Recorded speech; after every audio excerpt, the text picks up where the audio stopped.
Hayyee assalaamu alaykum daawwattoota fi kabajamtoota keenya har'a keekiyyaa birookarii fi James jechuun nama magaalaa Dirreedhaa keessatti Oromoo dagagummaan uummata keenya biyya alaatii fi biyya keessaa jiru lafa seera qabeessa bitaa fi qubachiisaa jiru waliin taane karaa industirii kana as baanee karaa waajjira bulchiinsa lafaa magaalaa Dirreedhaa kana as baanee lafa seera qabeessa taate hanga hektaara 4 takka qeeballee uummata keenya biyya alaatii fi biyya keessaa jiru haalaan qubachiisuudhaaf lafa kana qeeballee jirra.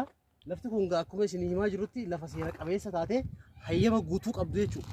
Kanaafuu lafa kana dhuftanii mana jireenyaatiif shan eegaluuf yaana lafa kana dhuftanii lafti irraa akka fayyadamtan isin jenna. Kanaafuu lafti harkaa jirtan kun karaa fuulduraatiin faabrikaalee hedduu jira. Gara filaan gamooleen faabrikaa hedduu jira. Asin mana jireenyaa nama baay'ee jira. Akkuma harkaa jirtan kana lafti ammas lafa seera qabeessa taate akkuma fuula dura harkaa jirtan manni jireenyaa namaa ijaaramee jira. Asin faabrikaa jira.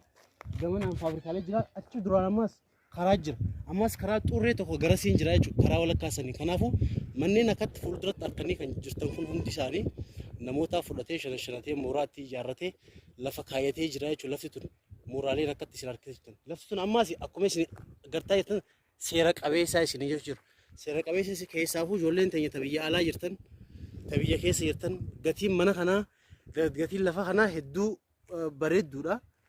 Dhaqqabadhaan isiniin jaa hedduullee dhuftanii qaamaan laaltanii bilbiltanii qaamaan dhuftanii nu qunnamtanii lafa tana akka irraa fayyadamtan isiniin jenna. Sababni isaatis maali?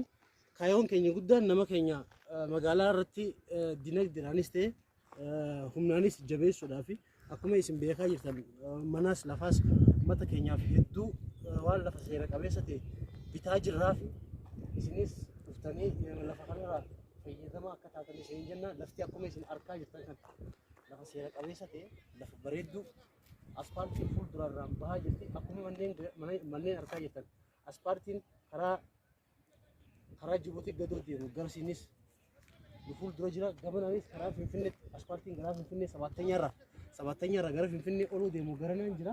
Kanaafuu lafti sun lafa baay'ee bareedduudha. Namni keenya dhufee lafa piraayisiin lafa kanaallee hedduu bareedaadha. Kanaafuu dhuftanii gamanuma lafa kana akka irraa fayyadamaa taatanii isiniin jaa.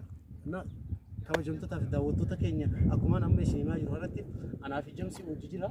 Kanaafuu namoonni waan kana argitan karaa bilbila kiyyaas ka Jamsiis onlaayinii irra isiniin ka'a. Kanaaf bilbiltanii dhuftanii nu qunnamtan lafa kanarraa fayyadamaa ta'a. Piraayisiin lafa kana hedduu rakishaa yeetiin isinitti mujjira. Hedduu rakishaa laftinis lafa seera qabeessa taate jechuudha. Kanaafuu kabajamtootaa fi daawwattoota keenya wanni ani isinitti moo jiraate dhuftanii lafa tanarraa fayyadamaa ta'a. Giziidhaan lafa qabadhaa jaa. Assalaamu alaykum.